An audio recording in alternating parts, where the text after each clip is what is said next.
არიან წიგნები, რომლებიც ამა თუ იმ ქვეყნად აღიქმებიან. წარმოუდგენლად მიგვაჩნია ინგლისური ლიტერატურა შექსპირის გარეშე, იტალიური დანტე ალიგიერის, გერმანული გოეთეს. ასევე წარმოუდგენელი არა მარტო ქართული ლიტერატურა, არამედ საქართველოს ვეფხისტყაოსნის გარეშე. კავკასიის საერთაშორისო უნივერსიტეტის მულტიმედია ცენტრმა მუშაობა დაასრულა თამაზ კვაჭანტირაძის საავტორო გადაცემათა ციკლზე რუსთველის სამყარო.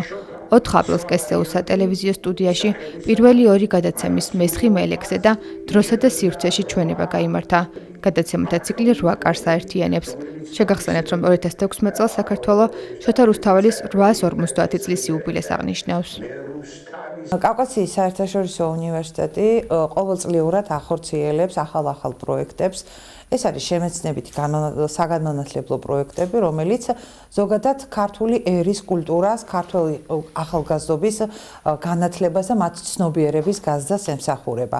უნივერსიტეტმა რამოდენიმე პროექტი, წარმატებული პროექტი დაამთავრა და დღეს ჩვენ გვქონდა განხილვა და ჩვენება ფილმისა. მულტიმედია ცენტრმა დაასრულა მუშაობა მის მომდევნო პროექტზე რუსთველის სამყარო. ეს არის 8 გადაცემაში გაერთიანებული სამყარო, რომელსაც მიმოიხილავს თამაზ კვაჭანტირაძე. ტელემაყურებელს უნდა ვუთხრა, რომ გადაცემა გამდიდრებულია დოკუმენტური მასალით, რომელიც მოგვაწოდა საქართველოს ხელნაწერთა ეროვნულმა ცენტრმა. შესაბამისად, ვფიქრობ, რომ მას ძალიან საინტერესო პროექტი ელოდება წინ, რომელსაც უახლოეს მომავალში ნახავს.